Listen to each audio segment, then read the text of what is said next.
तो एग्जांपल करते हैं, find the vertices of a triangle whose midpoints of the three sides. तो triangle बनाते हैं, तो एक जनरल ट्राइंगल बना रहे हैं, है ना, एक्स वाई एक्सिस पे नहीं डिपिक्ट कर रहे हैं, तो है ना, कोई भी शेप ले लिया, आर्बिट्ररी शेप है। तो अपने को कौन से पॉइंट्स दे रखे हैं, अपने को ये पॉइंट्स दे रखे हैं, है ना। ये पॉइंट जो है किसी एक साइड का मिड पॉइंट है 1 2, किसी दूसरे साइड का मिड पॉइंट 5 5 है, और तीसरे साइड का मिड पॉइंट क्या है 3 -1। ठीक है, और हमको ये वर्टाइसेस पता करने हैं, तो इनको x1 y1, इसको x2 y2 और इसको x3 y3 बोल देते हैं। ठीक, तो अब जैसे इस वाली साइड को अपन देखें और केवल x कोऑर्डिनेट को यदि हम कंसिडर करते हैं, तो 1 क्या है, x1 और x2 का मिड पॉइंट है, तो x1 प्लस x2 अपॉन 2 ये क्या है, ये 1 है। इसी तरह से इस वाली साइड में देखें, 5 जो है वो x2 और x3 का मिड पॉइंट है, तो x2 प्लस x3 अपॉन 2 ये 5 के बराबर है, और इस वाले केस में x1 प्लस x3 बाई 2 ये कितने के, ये 3 के बराबर है। ठीक है, तो 3 साइमल्टेनियस इक्वेशंस आ गई, बिल्कुल सिंपल इक्वेशंस हैं और 3 वेरिएबल हैं, इसको आप सॉल्व कर सकते हैं। तो इन इक्वेशंस को आप सॉल्व कर लें तो x1 x2 x3 की वैल्यूज क्या आ जाती हैं, x1 आ जाता है आपका -1, x2 3 आ जाता है, और x3 जो है वो 7 आ जाता है। ठीक है, अच्छा, इसी तरह की सेम एग्जैक्ट इक्वेशंस हम y कोऑर्डिनेट के लिए भी लिख सकते हैं, है ना, और आप सॉल्व कर लें। मैं फाइनल आंसर लिख देता हूँ, y1 आ जाता है -4, y2 आ जाता है 8 और y3 कितना आ जाएगा, 2 आ जाएगा। ठीक है, एक और एग्जांपल देखते हैं। तो ये क्वेश्चन करते हैं, if x1 y1 x2 y2 x3 y3 and x4 y4 are the four vertices of a parallelogram, find the relation between x1 x2 x3 and x4। तो एक पैरेललोग्राम बनाते हैं पहले। तो एक पैरेललोग्राम बना लिया अपन ने, और इसके चारों वर्टाइसेस जो हैं उनके कोऑर्डिनेट्स दे रखे हैं अपने को, x2 y2 x3 y3 और x4 y4। ठीक है, अच्छा, 4 वर्टाइसेस ऑफ अ पैरेललोग्राम, यहाँ पे क्या एक फ्रेज और लिखना चाहिए अपने को, इन ऑर्डर। इन ऑर्डर का मतलब हो गया कि एक सीक्वेंस में हम पैरेललोग्राम के वर्टाइसेस को लिख रहे हैं, ऐसा नहीं है कि x1 y1 के बाद में हम x3 y3 लिखें। ठीक है, तो इस तरह से एक ये फ्रेज आना चाहिए, बट एनीवे, तो हमको रिलेशन निकालना है इनके x कोऑर्डिनेट्स के बीच में। तो एक तो अपने पास में डिस्टेंस इक्वेशन रहती है। ठीक है, हम ये साइड जो है वो इस साइड के बराबर है, ये साइड इस साइड के बराबर है।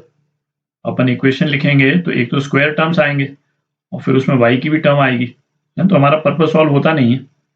तो दूसरा, हम पैरेललोग्राम का क्या कैरेक्टरिस्टिक हम यूज कर सकते हैं कि इनके डायगोनल्स जो हैं आपस में बाइसेक्ट करते हैं। तो डायगोनल्स क्या हो गए, एक डायगोनल ये हो गया और एक डायगोनल ये हो गया। ठीक है, स्ट्रेट लाइन। तो ये वाला जो पॉइंट है वो इन दोनों डायगोनल्स का मिड पॉइंट है ना। इसके कोऑर्डिनेट को यदि मैं xy बोल देता हूँ, तो x जो है वो क्या है, x1 और x3 का मिड पॉइंट है, x1 प्लस x3 बाई 2 है, और x जो है वो ये x2 बाई 2 और x4 बाई 4 का भी मिड पॉइंट है। ठीक है, तो ये क्या हो गया, x2 प्लस x4 बाई 2। ठीक है, तो ये रिलेशन सीधा ही आ गया, x1 minus x2 plus x3 minus x4 is equal to 0।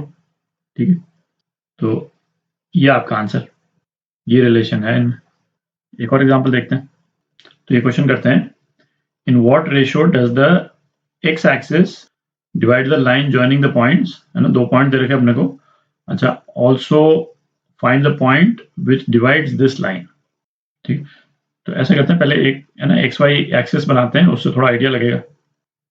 तो अपने को जो पॉइंट्स दे रखे हैं वो कहाँ पे हैं, है ना, एक पॉइंट तो 2 3 हो गया, इस तरह से हम डिपिक्ट कर सकते हैं, और दूसरा जो है वो 7 9 है, वो यहाँ पे कहीं पे है 7 9।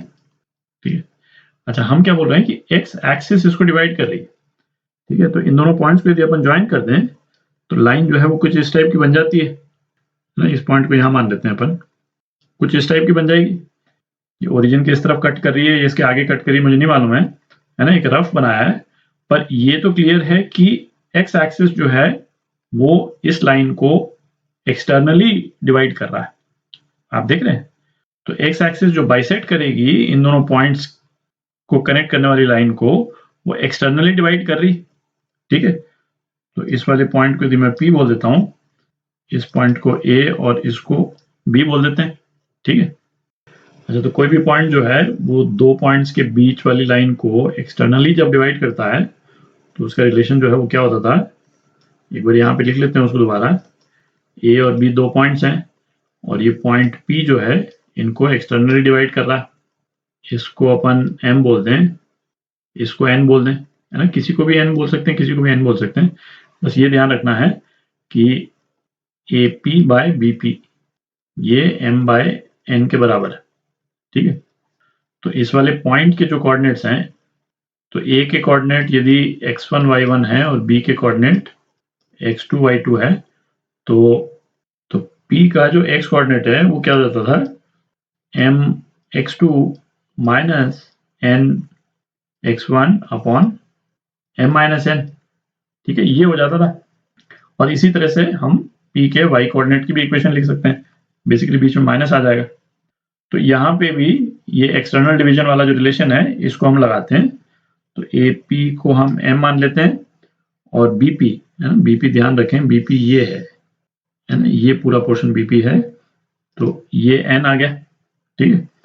अच्छा, अब इसका x कोऑर्डिनेट तो अपने को मालूम नहीं है, ये लाइन जो है जब x एक्सिस को काट रही है, पर y कोऑर्डिनेट तो अपने को मालूम ही है, y कोऑर्डिनेट तो 0 ही है, ठीक है। इस पॉइंट P का y कोऑर्डिनेट तो 0 है, तो इसके कोऑर्डिनेट्स x y ले लेते हैं। तो y कोऑर्डिनेट 0 है, y इज इक्वल टू 0 और y जो है वो कितना आ जाएगा, तो ये कितना हो जाएगा m इंटू y2 है ना, y2 कितना है 9 है, m into y2 minus n into y1, y1 कितना है 3 है अपॉन m माइनस n, ठीक है। तो ये कितना आ जाएगा m by n is equal to 1/3 हो गया, ठीक है। तो ये वाला पोर्शन AP जो है वो 1 है, तो BP जो है वो 3 है, ठीक है। तो इसका आंसर क्या हो जाएगा, है ना, it divides in ratio 1/3 externally, ठीक है। X axis divides the line joining points 2, 3 and 7, 9 in the ratio 1/3 externally, ठीक है। अच्छा, find the point which divides this line. तो पॉइंट का y कोऑर्डिनेट तो 0 ही है, x कोऑर्डिनेट अपन निकाल लेते हैं। तो x कोऑर्डिनेट कितना आ जाएगा, x कोऑर्डिनेट अब अपने को m की जगह 1 और n की जगह 3 लिख सकते हैं, ठीक है। तो 1 इंटू x2 कितना है 7 माइनस 3 इंटू x1 कितना है 2 है, ठीक है, अपॉन m माइनस n मतलब 1 माइनस 3। तो ये कितना हो गया, तो ये हो गया -1/2, ठीक है। तो ये एक्चुअल में ये ग्रीन लाइन जो है वो ओरिजिन के लेफ्ट हैंड साइड में काट रही है, ठीक है। अपने को तो आइडिया नहीं था, ये तो रफली बनाया था अपन ने। ग्रीन लाइन ओरिजिन के थोड़ी सी लेफ्ट में है, ठीक है। तो कोऑर्डिनेट्स हो गए इसके -1/2 0, ये आपका आंसर सेकंड पार्ट का।